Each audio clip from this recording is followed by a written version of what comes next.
So we're going to Cowes, and it might be a small island, the Isle of Wight, but for people that are unfit and don't normally ride and who've only got fold up push bikes, it's got some hills.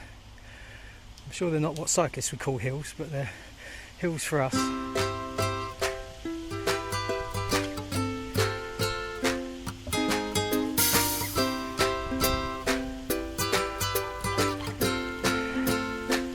Go on then, you can get riding again now. That was 0.7 miles up a very steep hill and left that way. So we had to go left. Oh yeah, 0.2. We still haven't had to finish going up the hill yet. I can hear a car coming. What is?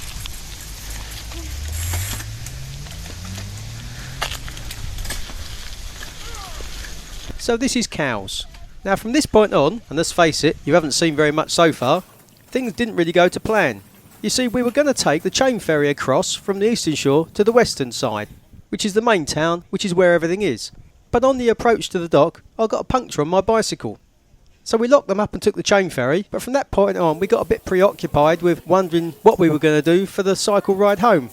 And with the weather a bit miserable, none of us really bothered getting a camera out.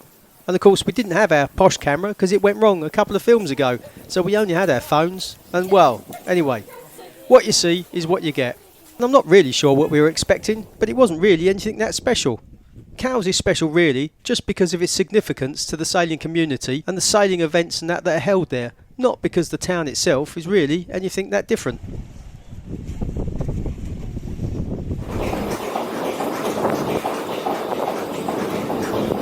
Anyway, after a portion of chips and a cup of tea, sheltering from the rain, we took the chain ferry back to the bikes, and Hannah and Izzy cycled home, and I pushed mine.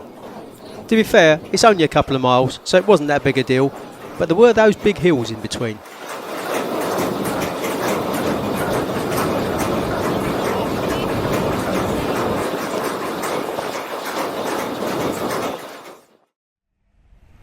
Okay, this is Newport Harbour in the middle of Newport, which is the sort of capital of the Isle of Wight as such, and there's a floating pontoon there and a lot of mud. We've got our friends with that sea dog that you may or may not have seen depending on how I edit this film.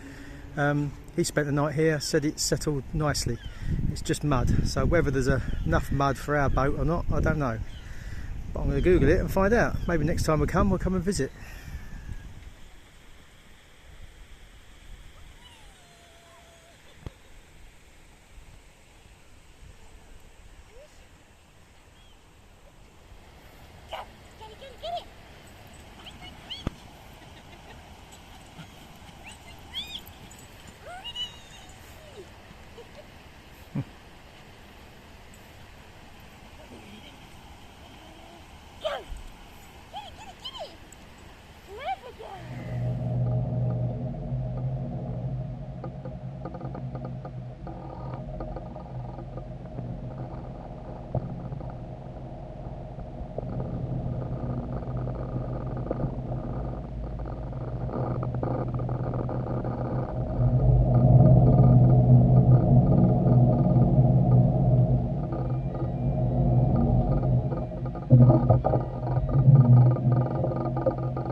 So leaving Island Harbour Marina is just like coming in really.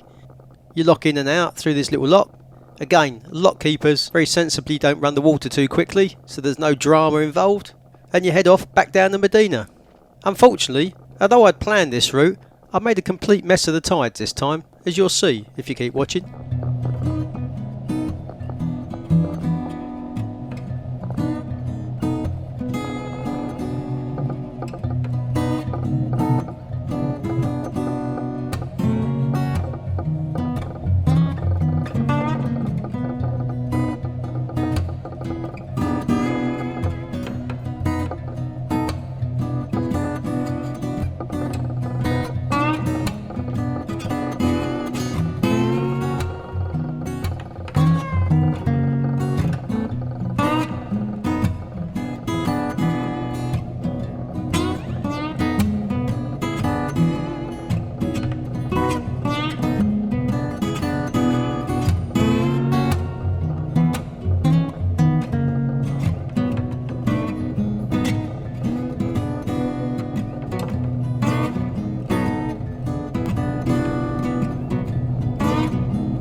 One of the things you do notice about the River Medina is that there are boats everywhere. We're a couple of miles from Cowes here, just left the marina, and there's still floating pontoons and moorings and buoys everywhere. I mean, a lot of rivers have buoys, don't they, with boats on, but it's just around clubs and in odd pockets. The River Medina has got them up the entire length, on both sides, often several rows deep. So for the casual tourist like us, it gives us plenty to look at. There really are some beautiful boats, and some quite unusual ones. And if we hadn't been spending so much time looking at the boats, we might have spent more time looking at the sky and that big black cloud in front of us. Fortunately, we didn't leave it too long and got the coats on just in time.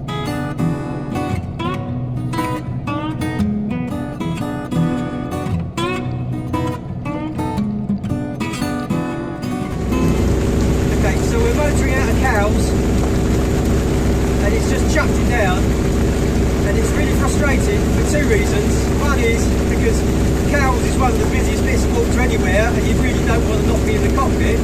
But the other one is we just won a remote control for our auto helm on eBay that should be sitting at home waiting for us. So I could have at least sat under the cover and steered us with the auto helm, but of course we haven't done it yet. So Hannah's behind the camera as a warm and dry with Winnie, and I'm out here getting soaked trying to get out of Cowes. Me and Winnie know what to do, don't we, Win-Win? I'm not really happy about it.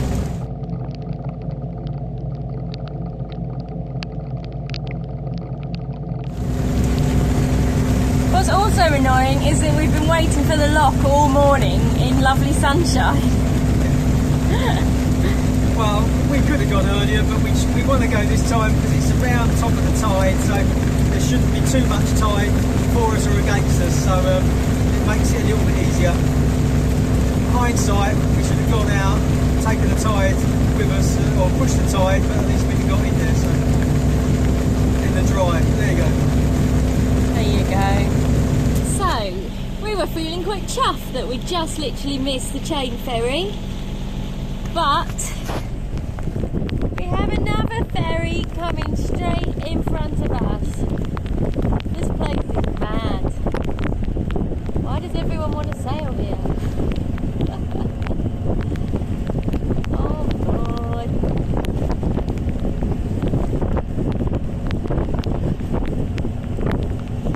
Let's hope it doesn't turn round, because we will get squished.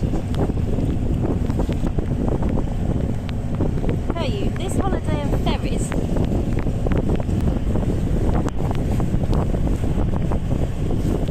look at all the chains at the front. I wonder what they're for.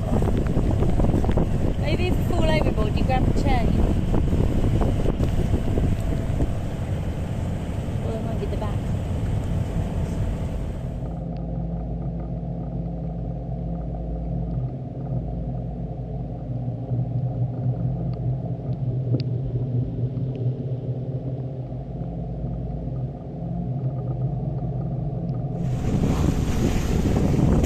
Yeah, another big ferry coming straight towards us. Not sure which way this one's going, so it's like he's coming at me. If he keeps turning left, I'll have to turn right. I thought he was going to stay in the deep water channel and keep going out, but perhaps not.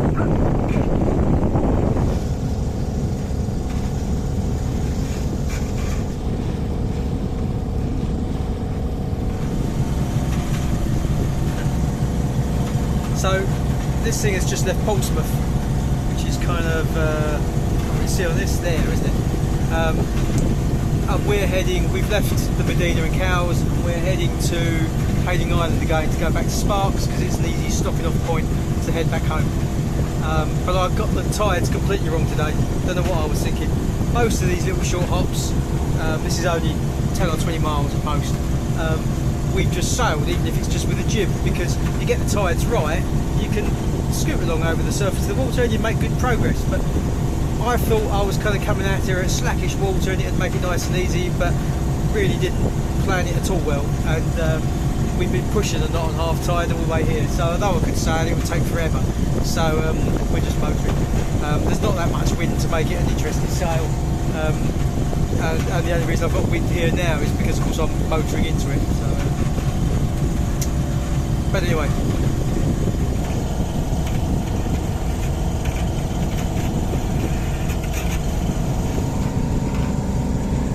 So a question for those of you that sail on the Solent that watch our channel, because I know there's some of you, because I don't know, a dozen or so people have said hello to us on holiday, so thank you for that. It's good to, always good to hear from people that watch us. Anyway, we just came past Portsmouth, heading towards Hayling Island or Langston Harbour, and there's this submerged barrier on the charts with a boat passage clearly marked on it, which we're going to go through. But I just wondered, what is that submerged barrier and how much of a problem is it to sailing yachts? You know, can you see it at low tide? Because I'm here at high tide. Could I just go straight across it, or is it important to follow the route? Let us know, because it doesn't matter that much to us because we won't be down here very often. But I'm sure if there are people watching this that sail on the Solent or are visiting the Solent, it's the sort of question one of them's going to ask. So let us know in the comments if you know what that barrier is and how important it is to steer clear of.